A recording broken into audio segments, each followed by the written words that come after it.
नमस्कार. दीपक रेगे कथाकथन चॅनलवर तुम्हा सगळ्यांचंच मनापासून स्वागत. तुम्ही ऐकताय सुरेश वैद्य यांची आकांत ही कादंबरी आणि आज भाग 12वा. अभिमन्यू आणि सायली बसस्टॉपवर येऊन उभे राहिले तेव्हा दोघंही बराच वेळ गप्प होते. मग अभिमन्यूनं मौन तोडत विचारलं, तू मुंबईला केव्हा आलीस? अरे केव्हा म्हणजे काय, मी मुंबईत तर राहते. सायली किंचित हसून म्हणाली, मग त्या दिवशी आमच्या गावी मेहताच्या बंगल्यात? हां ते होय, अरे आले होते एकाबरोबर. मी कोण आहे याची तुला साधारण कल्पना आली असेल ना? काल रात्री ती ज्या हॉटेलमधनं बाहेर पडली होती त्यावरूनच अभिमन्यूला साधारण तिच्या पेशाची कल्पना आली होती. म्हणूनच त्याचा पुनरुच्चार न करता तो म्हणाला, त्या दिवशी तू मला वेळेवर सावध केलं नसतंस तर आज विशाखाला जगात तोंड दाखवायला जागा उरली नसती. आणि मी स्वतः तिला मेहताच्या बंगल्यावर घेऊन गेलो असल्यामुळे आयुष्यभर मी स्वतःला क्षमा करू शकलो नसतो. जाऊ दे रे, त्याचा आत्ता विचार कशाला करतोयस? हां खरं आहे तुझं म्हणणं, पण तरीही एक कुतूहल म्हणून विचारतो. कॉफीत गुंगीचं औषध मिसळलं आहे हे तुला कसं काय कळलं? खरं सांगायचं ना तर अगदी योगायोगानं. रमणभाईशी माझी जुनी ओळख होती. आदल्या दिवशी मी त्याला भेटायला म्हणून त्याच्या बंगल्यावर गेले होते. तिथे कळलं की रमणभाई मेहता नावाच्या एका चीफ इंजिनियरच्या घरी पार्टीला गेला आहे. मग मीही मेहताच्या बंगल्यावर गेले. त्यावेळी मला वाटतं तू नुकताच मेहताला भेटून बाहेर पडलेला असावास, कारण रमणभाई आणि मेहता तुझ्या संबंधीच बोलत होते. मी त्यांच्या अगदी पाठीशी जाऊन उभे राहिले तरी त्यांना माझी चाहूल लागली नव्हती. त्याचवेळी त्यांच्या संभाषणातला शब्द मी ऐकला होता आणि त्यांचा सगळा प्लॅन माझ्या लक्षात आला होता. हो, पण ती तर आदल्या दिवशीची गोष्ट झाली ना. दुसऱ्या दिवशी तू मेहताच्या बंगल्यात कशी आलीस? नाही आले नाही मी आदल्या रात्रीपासूनच मेहताच्या बंगल्यात होते. तो मेहता माझ्यावर इतका लट्टू झाला होता की आग्रह करून करून त्यांनी मला थांबवून घेतलं होतं. विशाखाला घेऊन त्या रात्री तू बंगल्यावर आलास त्यावेळी मेहताच्या बरोबर मी आतल्या खोलीत बसले होते. तू आल्याचं नोकरानं सांगतास तो उठून खोली बाहेर आला. मीही मग हळूच उठून त्याच्या मागोमाग दाराजवळ येऊन उभी राहिले. दाराला हलकीशी फट करून मी मेहताचं नोकराशी चाललेलं सगळं संभाषण ऐकलं. तुझ्या कॉफीत मिसळण्यासाठी त्यांनी नोकराला एक पुडी दिल्याचंही पाहिलं. आदल्या रात्रीपासून मी मेहताच्या बंगल्यात असल्यामुळे तर मेहताची आई त्या बंगल्यात राहत नाही हे मला समजलं होतं ना. बस पुढचं सगळं तुला माहिती आहे की. अभिमन्यू क्षणभर गप्प बसला. मग बऱ्याच वेळापासून त्याच्या मनात घोळत असलेला प्रश्न त्याने विचारला. रागवू नकोस पण स्पष्टच विचारतो. रमणभाईशी तुझी जुनी ओळख होती, मेहताशीही तुझी मैत्री झाली होती. मग असं असताना सुद्धा विशाखाला वाचवण्यासाठी तू मला मदत का केलीस? अभिमन्यू, तुझ्या प्रश्नाचा रोख कळलाय मला. माझ्यासारख्या धंदेवाईक स्त्रीनं दुसऱ्या एखाद्या स्त्रीची आबरू लुटली जात असल्याचं बघून आनंद मानायचा सोडून तिची आबरू वाचवण्याचा प्रयत्न का केला हेच तुला विचारायचं आहे ना? अभिमन्यूला नेमकं तेच जाणून घ्यायचं होतं, पण तसं स्पष्ट न बोलता तो गप्प राहिला. अरे अगदी सोपं उत्तर आहे याचं. सायलीच मग काहीशी गंभीर होत म्हणाली, विशाखाला वाचवण्यामागे माझा एकच उद्देश होता अभिमन्यू, की ह्या समाजात आणखीन एका रोमाची भर पडू नये. म्हणजे तुझ्याही बाबतीत असंच काहीतरी घडलं होतं? अभिमन्यूनं चकित होत विचारलं, पण त्याच्या प्रश्नाचं उत्तर टाळत सायली हसली आणि म्हणाली, आपली ही फक्त दुसरीच भेट आहे. तुझ्या प्रत्येक प्रश्नाचं उत्तर तुला आजच मिळायला हवं का? सॉरी. अभिमन्यू एकदम ओशाळत म्हणाला, आणि तसंही तुझ्या पर्सनल लाईफमध्ये दखल द्यायचा आम्हाला काही अधिकार नाही आहे. खरं आहे रे तुझं म्हणणं, सायली उदास स्वरात म्हणाली. माझ्यासारख्या स्त्रीचं पर्सनल लाईफ कोणा सभ्य माणसानं संबंध ठेवण्याइतपत योग्यतेचं थोडंच आहे. नाही प्लीज, माझ्याबद्दल गैरसमज करून घेऊ नकोस. तुला दुखावण्याचा माझा अजिबात हेतू नव्हता. सायली हसली आणि म्हणाली, चल चल आपली बस आली बघ. सायली बरोबर असल्यामुळे पटेलच्या ऑफिसचा पत्ता सापडायला अभिमन्यूला मुळीच प्रयास पडले नाहीत. पटेलचं ऑफिस एका भव्य 8 मजली इमारतीच्या 6व्या माळ्यावर होतं. इमारतीजवळ आल्यावर सायली अभिमन्यूला म्हणाली, हे बघ, तू एकटाच वर जा, मी इथे थांबते, तुझी वाट बघते. का अगं, तूच पण चल ना माझ्याबरोबर. नाही रे, तू एकट्यानं जाणं योग्य होईल. शिवाय मी फार दमली आहे. तू परत येईपर्यंत मी समोरच्या रेस्टॉरंटमध्ये बसते, थोडा आराम करते. बरं ठीक आहे. असं म्हणत अभिमन्यू इमारतीच्या गेटमधनं आत शिरला. लिफ्टनं 6व्या मजल्यावर आला. ती संपूर्ण इमारतच कमर्शियल होती. प्रत्येक मजल्यावर कुठल्या ना कुठल्या कंपनीची ऑफिसेस, बँका, छोट्या मोठ्या एजन्सीची ऑफिसेस होती. अभिमन्यू दारावर लावलेले बोर्ड बघत एका ऑफिसच्या दारासमोर येऊन थांबला. दाराबाहेर एका स्टूलावर शिपाई बसला होता.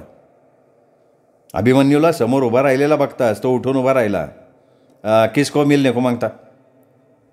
पटेल साहेबांना भेटायचं आहे. 1 हफ्ता बाद में आना. 1 हफ्ता? उनको इससे पहिले फुर्सत नाही होईंगा. अहो, पण मला तर त्यांनी आजच बोलवलं होतं. तुम्हाला बोलवले त्यांनी? शिपायानं कपाळावर आठ्या घालत अभिमन्यूकडे बघितलं. हो, हे बघा ना त्यांचं कार्ड. खिशातनं पटेलनं दिलेलं कार्ड काढून त्यांनी शिपायाच्या हातात दिलं. शिपायानं कार्ड घेतलं, बघितलं, मग तोंड कडवट करत तो काहीशा तुच्छतेनं म्हणाला, ठीक आहे, बसा तिकडं. अभिमन्यू दारासमोर ठेवलेल्या एका खुर्चीवर बसला. शिपाई अभिमन्यूनं दिलेलं कार्ड तसंच हातात धरून पुन्हा आपल्या जागेवर बसला.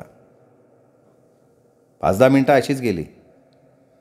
शिपाई आपल्या जागेवरनं उठला नव्हता की अभिमन्यूनं दिलेलं कार्ड त्याने आतमध्ये पोचवलं नव्हतं.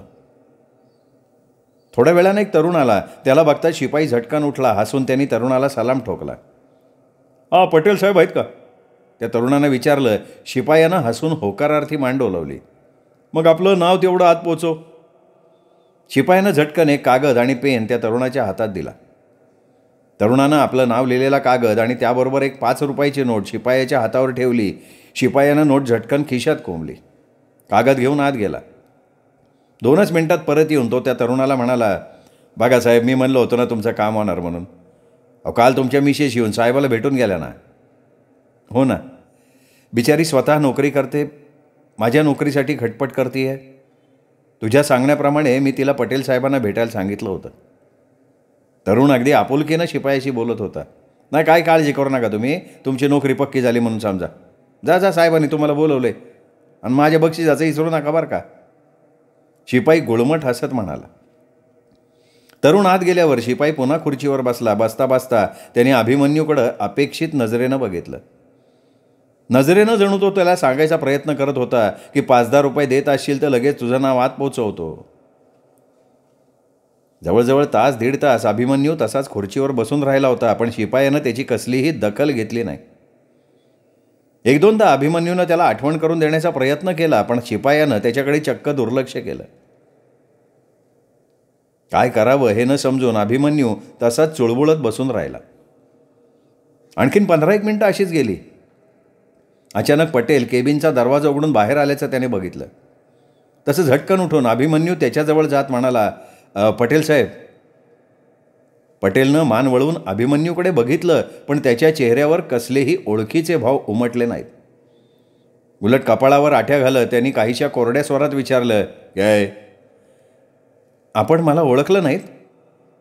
अभिमन्यूनं चेहऱ्यावर ओशाळवाणं हसू आणत विचारलं. नाही पाहिच्या ना. पटेल तशाच कोरड्या स्वरात म्हणाला, मी बशीरचा मित्र. कौन बशीर? दुबईचा. नाही, हम किसी बशीर वशीर को नहीं जानते. तुमच्या लक्षात नाही आलं साहेब, ज्याचा फ्लॅट आपण भाड्यानं.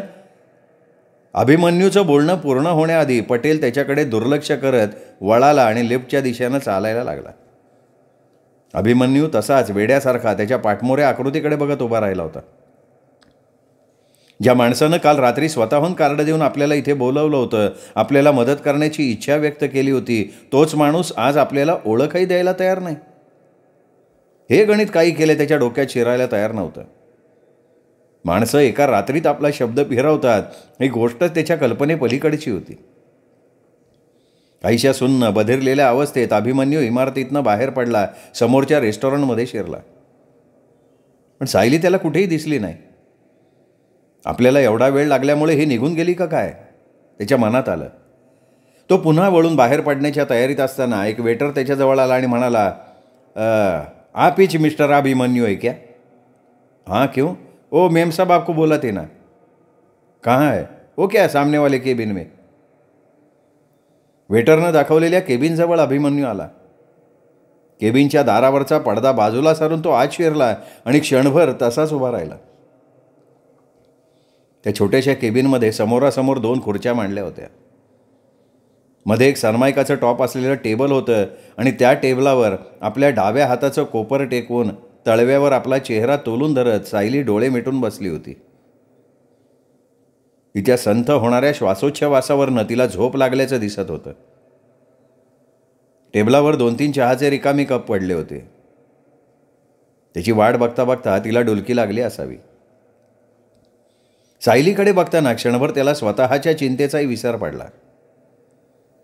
सायलीच्या धंद्याची आता त्याला पूर्ण कल्पना आली होती.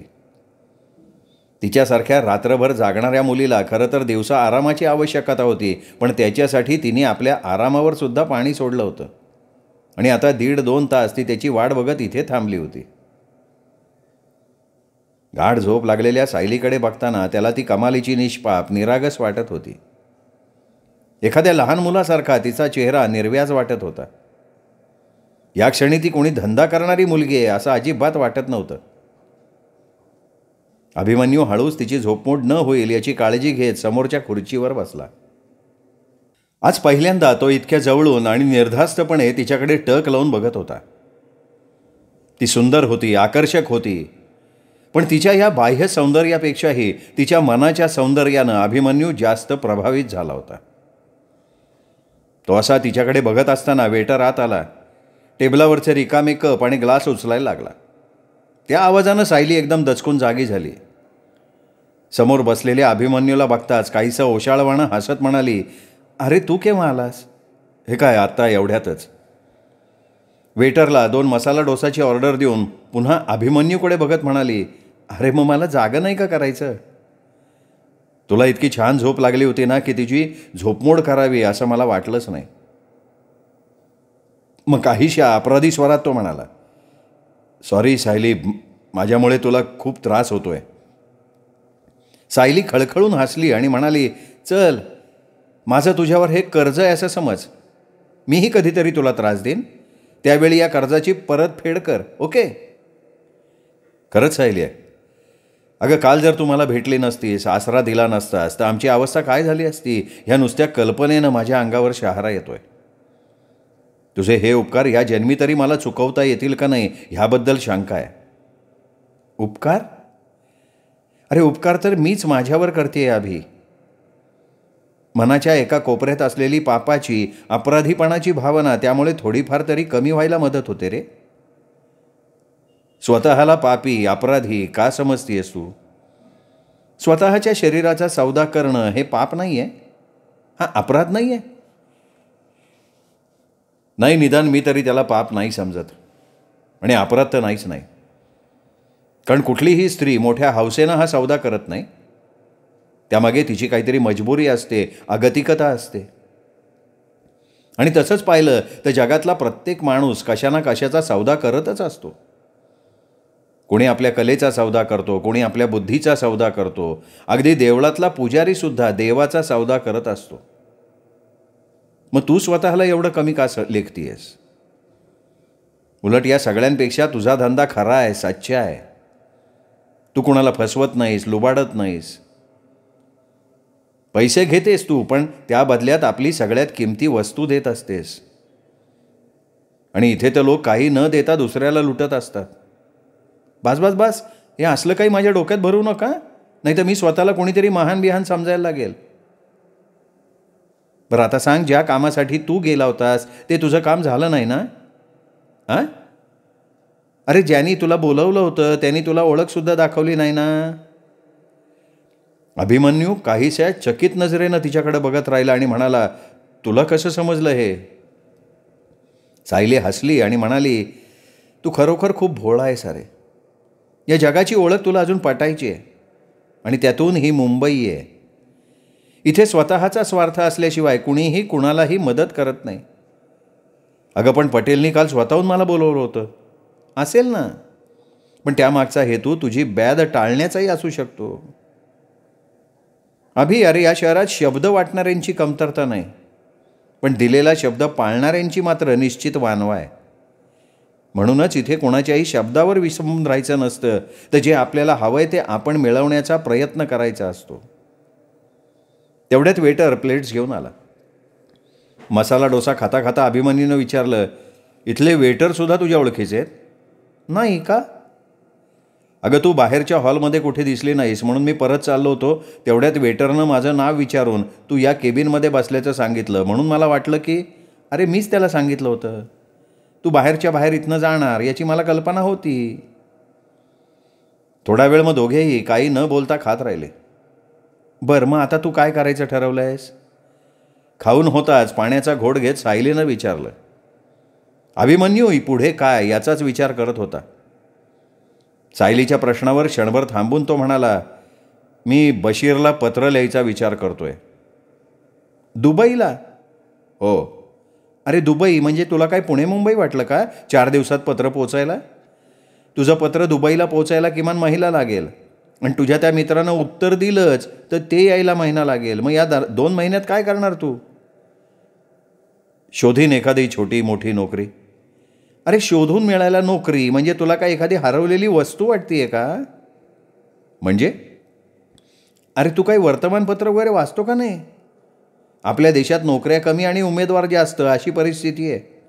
एका पोस्टसाठी हजारोच्या संख्येनं अर्ज येतात. त्यातूनही ज्याचा वशिला मोठा किंवा ज्याचा खिसा जड त्याला नोकरी मिळते.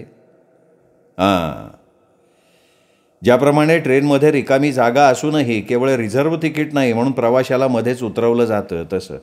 हो, पण जर तू TCला ते 20-20 रुपये जास्त दिले असतेस तर आरामात त्याच ट्रेनने आला असतास ना, लवकर पोचला असतास, आणि मग कदाचित तुझी बशीरची भेटही झाली असती, फ्लॅट मिळाला असता.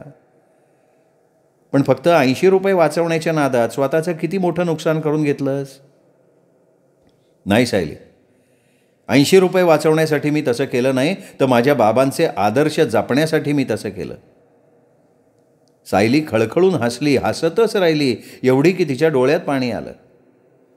मग रुमालानं डोळ्यातलं पाणी टिपत तिने विचारलं, तू आपल्या बाबांच्या कुठल्या आदर्शाची जपणूक केलीस? लाच, भ्रष्टाचार. अभिमन्यू गंभीर स्वरात म्हणाला. हरामाच्या कमाईला ते सगळ्यात मोठं पाप समजत होते. लाच देणं आणि घेणं याला ते खुनापेक्षा भयंकर अपराध समजत होते. आज आपल्या देशाचा सगळ्यात मोठा शत्रू कोण असेल तर तो भ्रष्टाचार आहे. तुला कदाचित माहिती नसेल, पण गेल्या महिन्याभरात मी अनुभवलं आहे. आपल्या देशाची सगळी यंत्रणा या भ्रष्टाचारानं पोखरली आहे, पार खिळखिळी करून ठेवली आहे. मला माहिती आहे रे, मला सगळं काही माहिती आहे. या आदर्शापायी तुझ्या वडिलांचं काय झालं ते सुद्धा माहिती आहे, तुझ्याच तोंडून ऐकलं आहे. फक्त ते सांगताना तू तुझ्या वडिलांच्या आदर्शाचं गुणगान करत होतास आणि मी त्यातलं निखळ तथ्य शोधत होते. आज आत्ता मी तुला विचारतेय की तुझ्या वडिलांनी आयुष्यभर जपलेले या आदर्शाचं फळ काय मिळालं? तुमचं राहतं घर सावकाराच्या घशात गेलं, तुझ्या बहिणीचं ठरलेलं लग्न मोडलं, आणि आज तू आपल्या आईला बहिणीला घेऊन बेवारशासारखा दारोदार भटकतोयस. ज्या माणसाची लायकी तुला सलाम करायची आहे तो आज तुला साधी ओळखही द्यायला तयार नाही आहे. आज दिसणारं हे चित्र सहजपणे बदलू शकलं असतं जर तुझ्या वडिलांनी आदर्शाचं हे बुजगावणं गळ्यात अडकवून घेतलं नसतं तर. खरं तर तुझे वडील अशा जागी कामाला होते की त्यांनी आपल्या हातांनी आपल्या तत्वांना निष्ठेला थोडीफार मुरड घातली असती तर 400 रुपये महिना ह्या पगारावर 40,000 रुपये महिना वर कमाई करू शकले असते. ते लोकांनी येता जाता त्यांना सलाम ठोकला असता. रमणभाईसारखी माणसं त्यांच्यापुढे हात जोडून उभी राहिली असती. तुझ्या बहिणीचं लग्न थाटामाटात झालं असतं आणि तू कुणा बशीरवर अवलंबून न राहता एखाद्या विदेशी कंपनीत लठ्ठ पगारावर नोकरीला असतास. पण आत्ता तुझ्या समोर आहेत ते केवळ प्रश्न आणि प्रश्न. राहण्याचा प्रश्न, नोकरीचा प्रश्न, बहिणीच्या लग्नाचा प्रश्न, भावाच्या शिक्षणाचा प्रश्न, एवढंच काय 2 वेळेच्या जेवणाचा प्रश्नसुद्धा तू ह्या क्षणाला सोडवू शकत नाहीस. तुझी ही सेकंड क्लास इंजिनिअरिंगची डिग्री एखादा भरभक्कम वशिला असल्याशिवाय तुला साधी क्लार्कची नोकरीसुद्धा मिळवून देऊ शकणार नाही. अशा परिस्थितीत वडिलांचा आदर्श जपण्यासाठी तुझ्या या भ्रष्टाचार विरुद्ध लढण्याच्या हट्टीपणाला मी तर मूर्खपणा समजते. आणखीन एक लक्षात घे अभि, तू एकट्यानं लाच द्यायची नाही असं ठरवल्यानं हा भ्रष्टाचार थांबणार आहे का? त्या चेकरला तू लाच द्यायची नाकारलीस म्हणून तो पुन्हा कुणाकडे पैसे मागणार नाही असं होणार आहे का? त्या कुणा परदेशीला तुझ्या घराची जप्ती रद्द करण्यासाठी 50 रुपये द्यायला तू नकार दिलास म्हणून ती प्रवृत्ती नष्ट होणार आहे का? नाही अभि, तुझ्या एकट्याच्या नकाराला इथे काहीही किंमत नाही आहे. उलट तुझा हा नकार तुलाच पावलोपावली अडचणीत आली, जगणं असह्य करून सोडून तुझं. माणसानं लढावं रे, मी नाही म्हणत नाही, पण त्यासाठी जिंकण्याचे थोडे तरी चान्सेस समोर दिसायला हवेत, तरच त्या लढाईला काहीतरी अर्थ आहे. नाहीपेक्षा त्या लढाईला लढाई न म्हणता आत्महत्या म्हणावी लागते. सायली क्षणभर थांबली. मग वस्तुस्थितीची त्याला आणखीन स्पष्ट जाणीव करून देण्यासाठी म्हणाली, हे बघ, मगाशी मी राहण्याचा उल्लेख केला, याचा अर्थ तुम्ही मला एका दिवसात जड झालाय असं नाही. तसंही मी रात्रभर बाहेर असते. हवे तेवढे दिवस तुम्ही माझ्याकडे राहू शकता. पण आजूबाजूला राहणाऱ्या सगळ्यांना मी कोण आहे, मी काय करते हे माहिती आहे. अशा परिस्थितीत तू स्वतःचा विचार कर. तुझ्या तरुण बहिणीला माझ्याबरोबर राहत असलेली बघून लोक तिच्याकडे कुठल्या नजरेनं बघतील? तिलाही ते माझ्यासारखी समजणार नाहीत का? आणि तसं झालं तर कोण तिच्याशी लग्नाला तयार होईल? शिवाय तुझ्यावर तुझ्या भावाची जबाबदारी आहे, त्यालाही तुला शिकून सवरून मोठं करायचं आहे. कसं करणार तू ते? नीतिमत्तेच्या आदर्शांच्या गप्पा जरूर माराव्यात रे, पण त्या आपल्याला कितपत पेलतील याचाही विचार करावा माणसानं. अभिमन्यू काहीही न बोलता सायलीचं बोलणं मुकाट्यानं ऐकत होता. तिचं बोलणं काहीसं कडवट होतं, पण त्यात बरंच तथ्य आहे हे मनोमन त्याला सुद्धा मान्य करावं लागत होतं. जगाची जी व्यावहारिक बाजू नागडी उघडी करून तिने त्याच्यासमोर मांडली होती, त्याचा त्यांनी कधी विचारच केला नव्हता. बाबांनी घालून दिलेल्या आदर्शांची झापडं लावून तोही त्याच वाटेवरनं चालला होता, ज्या वाटेवरनं जाऊन बाबांनी आपल्याच हाताने आपलं आयुष्य उद्ध्वस्त केलं होतं. केवळ त्यांचंच नाही तर त्यांच्यावर अवलंबून असलेल्या आपल्या बायको पोरांचं सुद्धा. आज तो एका अशा वळणावर येऊन थांबला होता की मागे एक उदास भूतकाळ होता, तर पुढचं सगळं भविष्यच अंधारमय होतं. आणि अंधारमय भविष्यात तो एकटाच चाचपडत नव्हता, तर त्याच्याबरोबर त्याची म्हातारी आई होती, एक तरुण बहीण होती, एक छोटा भाऊ होता. या अंधारमय भविष्यात त्यांना कोणी आणून सोडलं होतं? तर बाबांच्या आदर्शानं, त्यांच्या हट्टी आणि आग्रही तत्वांनी. जर बाबांनी खरोखरच लाच घेतली असती तर आज त्यांना असं बेघर होऊन दारोदार भटकावं लागलं असतं. लोक म्हणतात परमेश्वर आपल्या भक्तांची परीक्षा घेत असतो. पहिल्या परीक्षेत बाबांचं छत्र नाहीसं झालं. कालच्या परीक्षेत कदाचित आईचंही छत्र नाहीसं होण्याची शक्यता होती. उद्या हीच परीक्षा विशाखाला वेश्या बनवू शकते. गोविंदाचं सगळं भविष्य अंधारमय करू शकते. नाही, असं नाही होता कामा, अजिबात होता कामा नाही.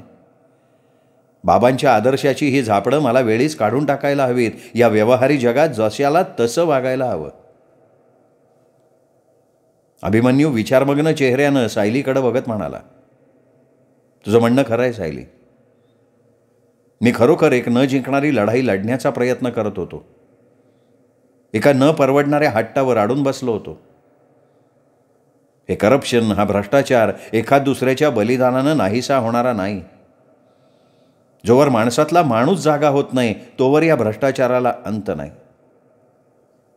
जे काल चाललं होतं ते तसंच उद्याही चालत राहणार.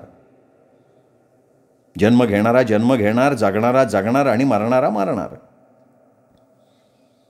मृत्यू एका निश्चित वेळेवर येतो हे खोट आहे. जर बाबांनी लाच घेतली असती तर ते असे अकाली गेले नसते. उलट आज आम्ही फार सुखात असतो. आणि तसंही भ्रष्टाचार ही काही अशी गोष्ट नाही ना की जी तुमच्या घराला उद्ध्वस्त करून टाकू शकते, तुमच्या सगळ्या आयुष्याची वाताहत करून टाकते. उलट तो न केल्यामुळे माणसाची वाताहत होते, जशी माझी झाली आहे. जर मी TCला 20-20 रुपये दिले असते तर आम्ही वेळेवर मुंबईला पोचलो असतो. बशीरची माझी भेट झाली असती, त्याचा फ्लॅट मला मिळाला असता आणि आत्ता मी दुबईत असतो. एवढंच कशाला, आत्ता मी पटेलच्या ऑफिस बाहेर बसलेल्या शिपायाच्या हातात 5-10 रुपयाची नोट सरकवली असती तर त्यांनी माझं नाव आत पटेलपर्यंत पोचवलं असतं, माझी थोडीफार शिफारस केली असती आणि मग कदाचित पटेलनं मला आत बोलवून मला ओळख दिली असती. 5 रुपयांच्या मोबदला जे त्या तरुणानं साधलं ते कदाचित मलाही साधता आलं असतं. कोणत्या तरुणानं? सायलीने काहीशा उत्सुकतेनं विचारलं. अभिमन्यूनं पटेलच्या ऑफिस बाहेर पाहिलेला आणि ऐकलेला सगळा किस्सा सायलीला सांगितला.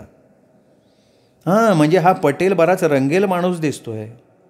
त्याचं बोलणं ऐकल्यावर सायली म्हणाली, हां, मलाही तसंच वाटतंय खरं. काल रात्री मी त्याला भेटलो होतो ना, तेव्हाही त्याच्या फ्लॅटमध्ये कोणीतरी स्त्री होती.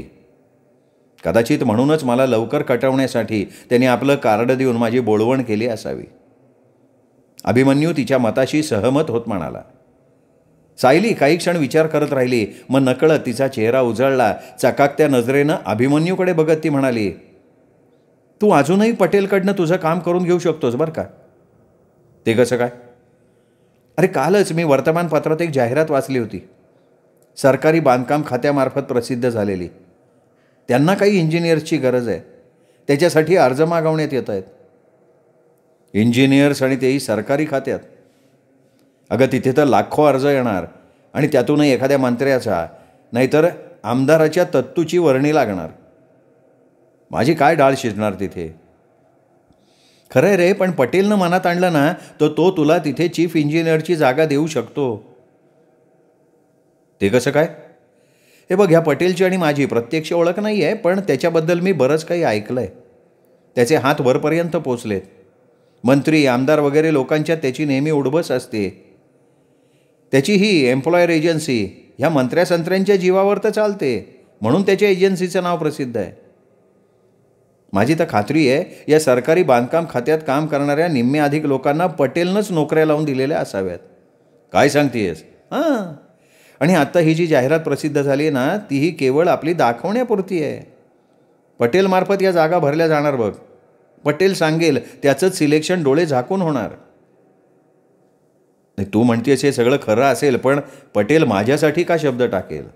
टाकेल रे, टाकेल. फक्त तू त्याला खुश केलं पाहिजेस. कसं? त्याला खुश करण्याचे फक्त 2 मार्ग आहेत. कोणते? एक तर त्याला रोख रक्कम द्यायची. ती किती द्यावी लागते? चीफ इंजिनियरच्या जागेसाठी किमान 50,000 तरी. 50,000? आकडा ऐकूनच अभिमन्यूचे डोळे विस्फारले गेले. नाही तर मग तुझी पत्नी आणि एक स्कॉचची बाटली. पत्नी? हां, आत्ताच तू मला त्या तरुणाचं आणि शिपायाचं बोलणं सांगितलंस ना, त्यावरून मला वाटतं की पटेलला दुसऱ्यांच्या बायकांच्यात भलता इंटरेस्ट असावा. काही पुरुषांना विवाहित स्त्रीमध्ये जास्त रस असतो. तशी स्त्री मिळत असेल तर त्याच्यासाठी ते वाटेल ते करतात. तुझा पटेल त्यातला दिसतोय. तुझा अंदाज बरोबर असेलही, पण तुला माहिती आहे या दोन्हीपैकी मी काहीही करू शकत नाहीस. तू खरोखर बुद्धू आहेस बघ. म्हणजे हे बघ, 50,000 रुपये तुझ्याकडेही नाहीत आणि माझ्याकडे नाही आहेत, बरोबर आहे. अभिमन्यूनं मान डोलावली. पण तुझ्यासाठी मी एक स्कॉचची बाटली आणि एका पत्नीची व्यवस्था करू शकते. हां, ती कशी काय? अरे, तुला माहिती आहे की मी एक धंदेवाईक स्त्री आहे. रोज रात्री मला नवीन नवीन पुरुषांची पत्नी बनावं लागतं. आजची रात्र मी तुझी पत्नी बनीन, पटेलकडे जाईन, पटेलला खुश करीन. पटेल खुश झाला की तुझी नोकरी पक्की. अभिमन्यू डोळे विस्फारून तिच्याकडे बघत राहिला. सायलीची ही कल्पना अफलातून होती, त्याबद्दल प्रश्न नव्हता. ती हे सगळं आपल्यासाठीच करतीये हेही त्याला कळत होतं. तिचा हा पेशाच असल्यामुळे त्यात तिला काही विशेष वाटत नाही याचीही त्याला जाणीव होती. आणि तरीही का कोणास ठाऊक सायलीनं पटेलकडे जाऊ नये असं त्याला वाटत होतं. असं आपल्याला का वाटतं याचं उत्तर मात्र प्रयत्न करूनही त्याला सापडत नव्हतं. त्याच्या चेहऱ्यावरचा निरुत्साह म्हणण्यापेक्षा त्याच्या चेहऱ्यावरची नाराजी सायलीच्या लगेच लक्षात आली आणि तो काही बोलण्यापूर्वी ती काहीशी हसून म्हणाली, आता याच्यावर काही लेक्चर वगैरे द्यायला सुरुवात करू नका. या देशात भाषणबाजी करून फक्त पुढारी लोक जिवंत राहू शकतात. सामान्य माणसाला प्रॅक्टिकल बनूनच जगावं लागतं. मग क्षणभर थांबून ती त्याच्याकडे टक लावून बघत म्हणाली, आणि तसंही तुला यात शरम वगैरे वाटण्यासारखं काही नाही. मी तुझी खरोखरची पत्नी असते तर आपल्या बायकोला परपुरुषाकडे कसं पाठवायचं म्हणून तुला शरम वाटणं समजण्यासारखं होतं. पण तसला काही प्रकार इथे नाही आहे, नाही का? सायलीच्या या बोलण्यावर अभिमन्यूला बरंच काही बोलावंसं वाटत होतं, पण नेमके शब्द त्याला सुचत नव्हते आणि सायली त्याला काही बोलू द्यायला तयारसुद्धा नव्हती. मित्र हो, हा 12वा भाग इथेच संपला. 13वा भाग उद्या. तोपर्यंत नमस्कार मित्रो.